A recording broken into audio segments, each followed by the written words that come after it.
Okay, let's get into it. Today we are undertaking a thorough examination of a case that is, truly a monumental legal failure.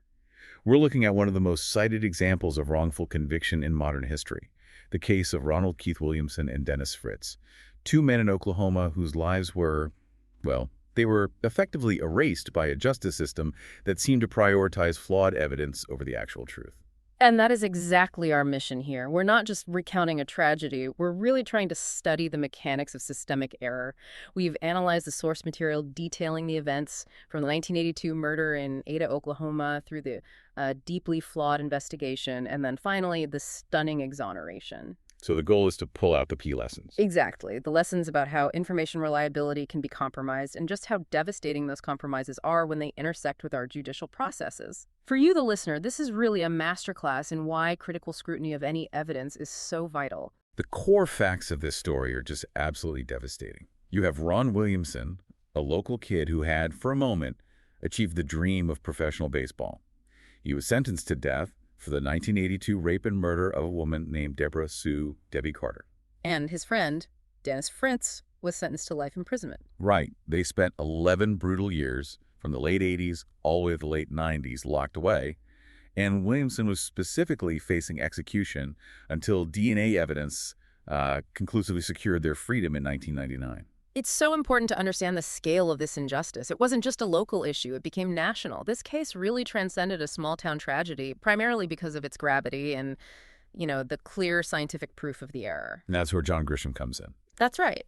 It became the subject of his very first nonfiction book, The Innocent Man, Murder and Injustice in a Small Town, which came out in 2006. The book's success meant that the story of Ada, Oklahoma, became a kind of national shorthand for everything that can go wrong when investigators and prosecutors suffer from confirmation bias and rely on junk science. It really forced a conversation about capital punishment and the fallibility of human processes.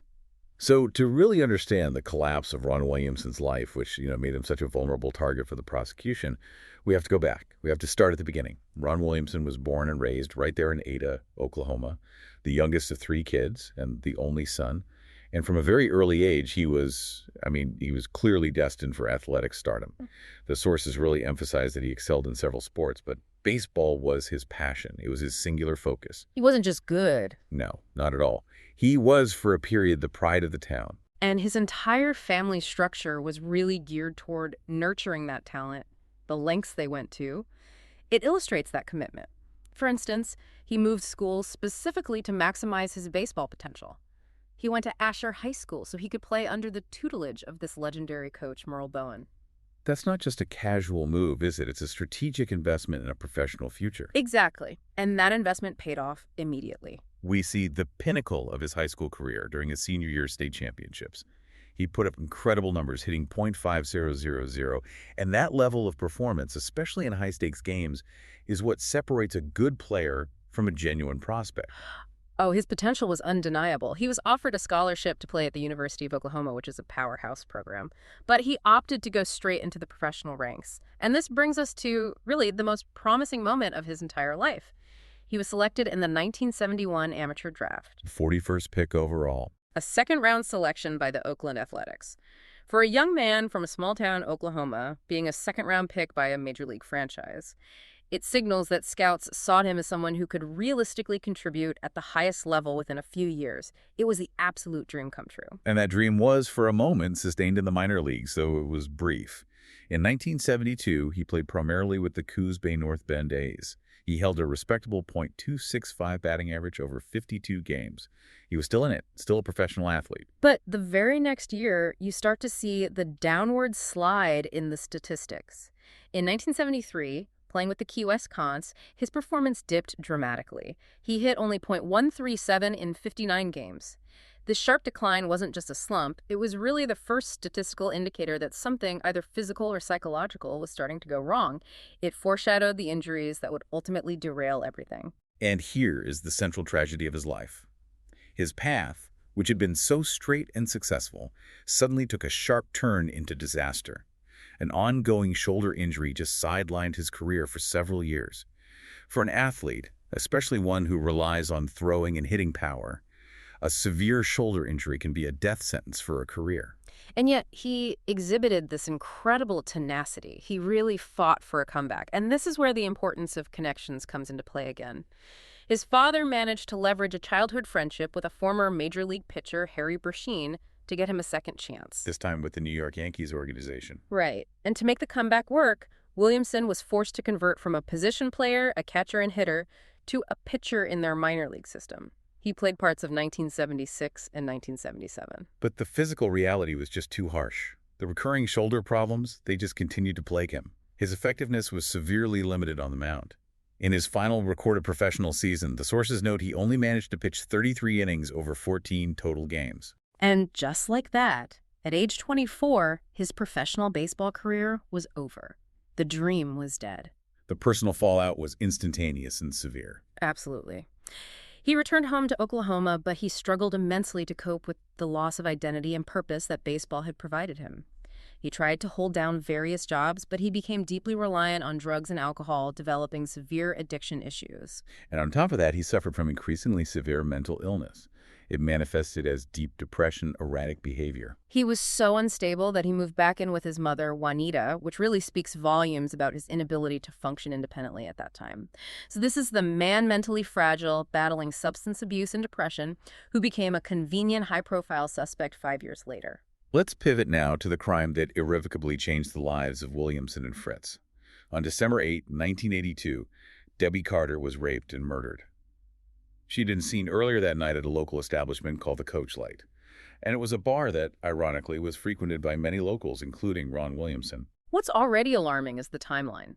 The sources really emphasize this massive 5-year gap between the crime and the arrests of Williamson and Dennis Fritz in 1987. 5 years. Right.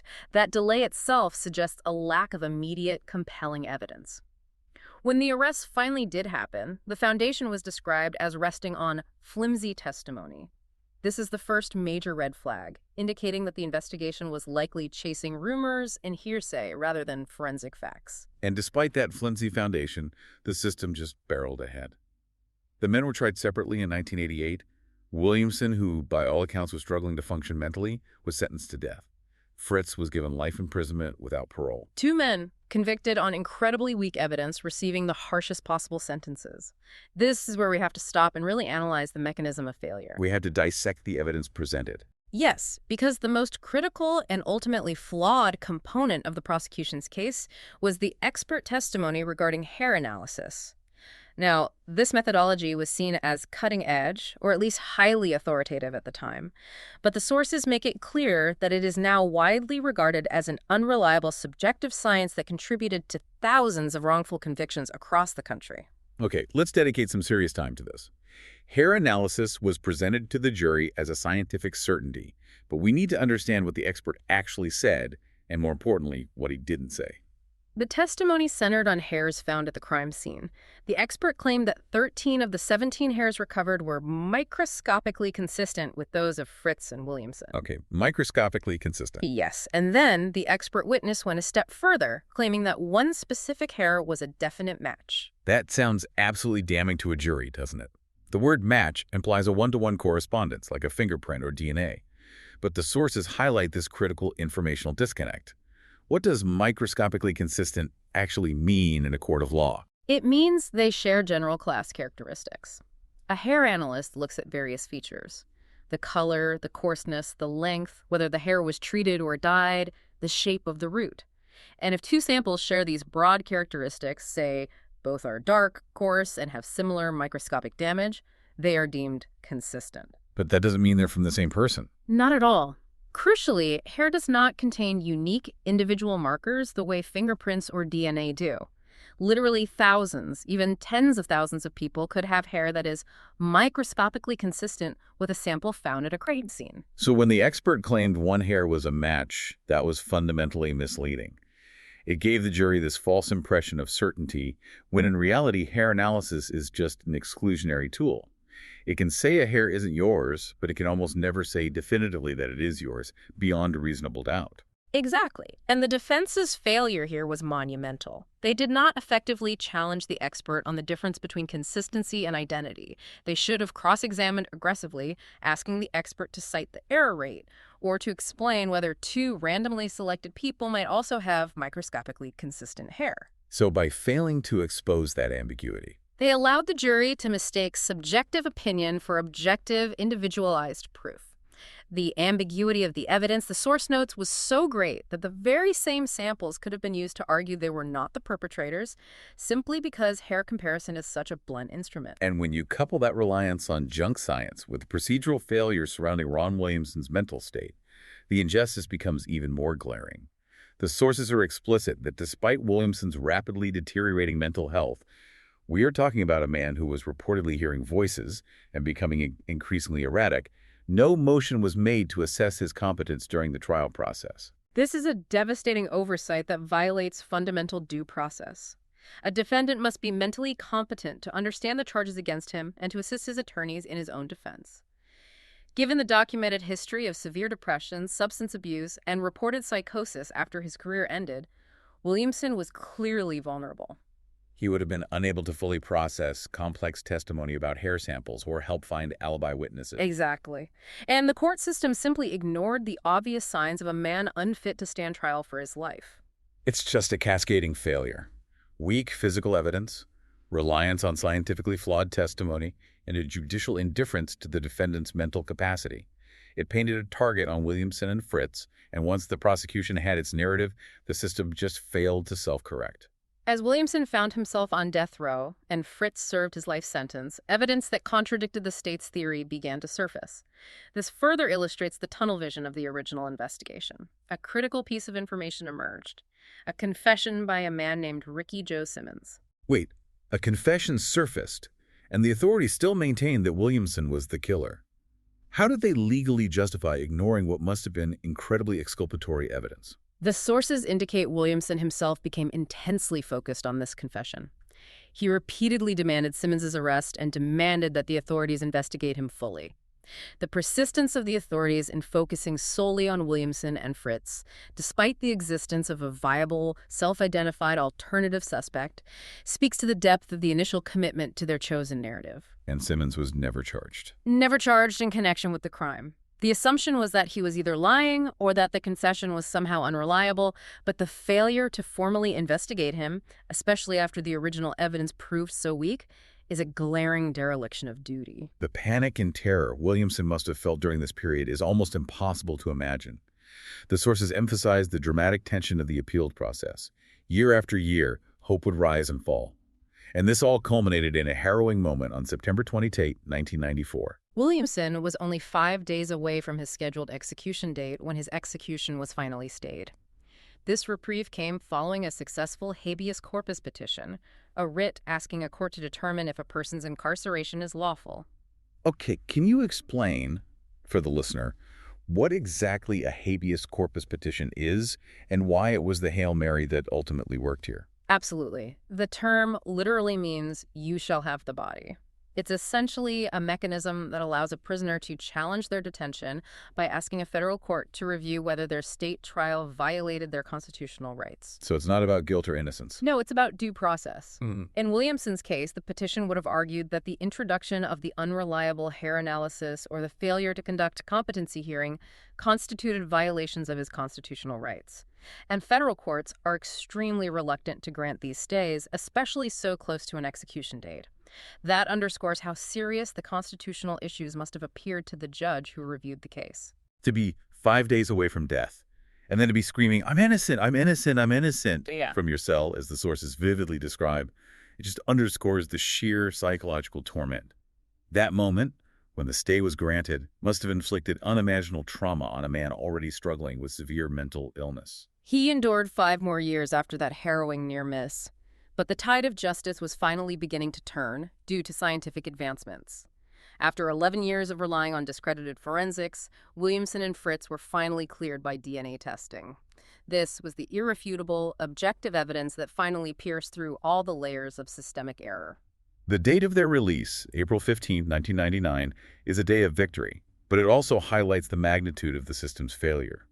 The sources contextualize Williamson's case with a stark national statistic. As of November 29, 2010, he was the 78th inmate exonerated from death row since 1973. This wasn't an isolated incident. It was proof that the machinery of capital punishment is inherently flawed and prone to irreversible error. And the scientific certainty of DNA provides the perfect contrast to the subjective garbage that put them away. Right. The hair analysis was a subjective judgment based on last characteristics. DNA analysis is a comparison of unique genetic sequences. In the late 1990s, DNA technology, which had advanced significantly since the 80s, could definitively match or exclude individuals with near absolute certainty. In this instance, it excluded both Williamson and Fritz. So the science set them free, but it also immediately pointed the finger toward the person who truly committed the crime. Yeah. The DNA evidence didn't just clear the innocent, it accomplished the other necessary step for justice. It identified the actual perpetrator, Glendale Gore, an Ada man who was born in 1960. And what makes this so tragically bizarre is Gore's prior involvement in the case. Gore had actually been a witness who testified against both Williamson and Fritz during their initial trials. So the true killer was actively helping the state put the wrong men behind bars. Yes, demonstrating a shocking level of calculated deception. The sources reveal that Gore's connection to the victim, Debbie Carter, was known from the very beginning of the investigation in 1982. He was documented as being the last person seen with Carter on the night of her death, and he was also seen arguing with her that same night. In any competent investigation, this would have made him an immediate and high-priority person of interest. But this leads us directly back to the investigative failure rooted in tunnel vision. Because the police quickly focused on Williamson and Fritz, perhaps because Williamson was troubled, high-profile, and lived nearby, Gore was dismissed. The source material notes a staggering oversight. When Gore was interviewed by police, he was not fingerprinted, nor did he provide saliva or hair samples at that time. If standard routine police procedure had just been followed, taking fingerprints and samples from anyone closely associated with the victim, the entire timeline of injustice could have been avoided. It seems to suggest a combination of simple incompetence and confirmation bias that locked them onto the easy suspects rather than pursuing the leads that pointed toward Gore. The irony deepens when we consider where the men were during those 11 years. While Williamson and Fritz were serving time for the murder, Glendale Gore was also in prison, having been convicted for an entirely unrelated violent crime. He was known to the system as a dangerous offender, yet his definitive role in the Carter murder was only uncovered when objective DNA testing demanded it. So once the DNA evidence conclusively excludes the two innocent men, the focus shifted entirely to Gore. The prosecution used the exact same biological evidence collected at the scene to build its case, now knowing that the DNA belonged to him. This led to Gore's initial conviction on June 24, 2003, and he was sentenced to death. However, as is so often the case in capital murder convictions, the legal path was winding and contentious. A state appeals court reversed his conviction in August 2005. I'm assuming due to some technical or procedural error in that first trial. That's right. So he was retried, and on June 24, 2006, Gore was convicted again. What's crucial about that second conviction is the sentencing phase, though. Exactly. Even though he was found guilty, the jury deadlocked on whether to impose the death penalty. And because Oklahoma law required a unanimous jury decision for capital punishment, the law mandated a different outcome. As a result, Judge Tom Landreth sentenced Gore to life imprisonment without the possibility of parole. Okay, now we arrive at the modern legal complexity of this case, which shows that this tragedy, born in 1982, is still legally unstable today. The sources highlight that in 2021, Gore's second conviction was vacated following a monumental U.S. Supreme Court decision, McGirt v. Oklahoma. This is a complex legal point that requires a thorough explanation because it shows how high-level legal interpretations can retroactively destabilize decades of state convictions. So why does the McGirt decision, which deals with tribal land, affect a conviction in Ada, Oklahoma, almost 40 years after the crime? Well, the McGirt ruling, decided in 2020, concerned whether the Muskogee Creek Nation's reservation in eastern Oklahoma had ever been formally disestablished by Congress. The Supreme Court ruled that it had not. This meant, retroactively, that much of eastern Oklahoma, including the land encompassing Ada, remains within the historical reservation boundaries of the 5 tribes. And the consequence of that is? The consequence is jurisdictional chaos. Under the Major Crimes Act, crimes committed by Native Americans on reservation land must be prosecuted in federal court, not state court. And even if the defendant is not Native American, if the victim is, the case also falls under federal or tribal jurisdiction. So in the case of Glendale Gore? The details suggest that either Gore himself is an enrolled tribal member or the victim, Debbie Carter, was. Because his conviction was obtained through a state court that lacked jurisdiction, the conviction was declared legally void. That is astonishing. So even though DNA proved him guilty, the legal pathway used to convict him was ultimately flawed because of this massive, decades-old jurisdictional error. Precisely. It doesn't mean Gore is free. He is currently still incarcerated at the McAlford Correctional Center, as he must be retried in the proper venue-likely federal court. But the fact that the legal ground is shifting decades later, long after the innocent men were freed, emphasizes that the systemic failures in this case weren't just poor policing or bad forensics. They were baked into the very foundational understanding of who held the authority to try crimes in Oklahoma. It illustrates the profound volatility of the justice system's handling of this entire affair. Even after freedom is secured, the fight for justice continues. It moves to seeking accountability and financial reparations for a lost life. The sources detail that in 2003, Williamson and Fritz sued the city of Ada. And they eventually settled for $500,000, which for context would be the equivalent of about $850,000 today. When you break that down, 11 years of wrongful imprisonment, one of those men on death row, the financial compensation is profoundly inadequate. How do you quantify that? You can't. The state of Oklahoma also settled out of court for an undisclosed amount, acknowledging its own role in the catastrophic failure. But the wounds weren't just legal or financial. They were deeply personal and social, particularly in a small community like Ada. One of the most heartbreaking details is the community reaction after the exoneration. The difficulty of returning home cannot be overstated. The sources highlight that many Ada residents simply refused to accept the truth of the DNA evidence. They continued to believe that Williamson and Fritz were guilty long after they were officially cleared. This phenomenon is critical. Once a community buys into an official narrative, especially a high-profile one involving a horrific crime, it requires great cognitive dissonance to accept that the local authorities, the police, and the prosecutor were fundamentally wrong. It's easier for some to cling to the original narrative. Much easier. And this skepticism translated into very real fear for the exonerees. Both men reportedly felt the need to remain intensely wary after their release. They feared that the original prosecutor, Bill Peterson, and Ada police officials might attempt to refile charges or find some way to bring them to trial again, despite the definitive DNA proof that cleared them. They were, in a sense, never truly free from the specter of the Ada justice system. Tragically, Ron Williamson's time as a free man was very brief. He died just 5 years after his release in 2004 at the age of 51. He was in a nursing home and died from cirrhosis. It just underscores one of the darkest ironies of wrongful conviction, that even when justice is finally served, the sentence of imprisonment has often already become a life sentence due to the physical and mental toll. The sources attribute his rapid decline not just to his documented history of illicit drug and alcohol abuse, but also to the potent psychotropic prescription drugs he was required to take, like Thorazine. These were necessary to manage the severe mental illness that was exacerbated by his time on death row. The source suggests these prescribed medications may have precipitated the cirrhosis, contributing directly to his early death. His death, however, served as a grim catalyst. When best-selling novelist John Grisham read Williamson's obituary in the New York Times, he was so moved and outraged by the injustice of the story that he decided to write his first nonfiction book. And that book, The Innocent Man, Murder and Injustice in a Small Town, published in 2006, became an instant bestseller. It was later adapted into a popular Netflix series. This ensured that the story of Ada, the flawed hair analysis, the ignored confession, the rushed death sentence, and the ultimate objective truth of DNA would be etched into the national conversation as a permanent example of how institutional indifference can cost innocent people their years, their health, and ultimately their lives. The entire history of this case really provides a comprehensive blueprint of what happens when a justice system fails to adhere to its highest ideals. We saw the fragility of evidence based on subjective analysis, particularly the microscopically consistent hair samples, which provided a false sense of certainty. And we witnessed the critical procedural failure to address Ronald Williamson's rapidly deteriorating mental competence, allowing a seriously ill man to face execution without adequate defense.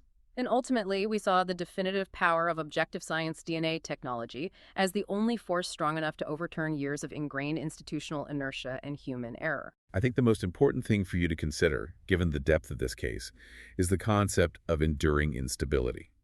The fact that Glendale Gore's conviction was vacated in 2021 due to the McGirt v. Oklahoma decision, decades after the original crime and the exoneration, demonstrates that these systemic failures are never truly settled. This case continues to be challenged and re-examined in the courts, illustrating how jurisdictional errors can retroactively destabilize decades of legal work. The legal fate of the real killer remains fluid and unresolved, emphasizing that true justice is a moving target, even with definitive scientific proof of guilt. Thank you for joining us as we went through this meticulous analysis of the Williamson and Fritz case. We hope this discussion provides a deeper understanding of the complexity and the critical need for vigilance in all matters of criminal justice. Thanks for listening.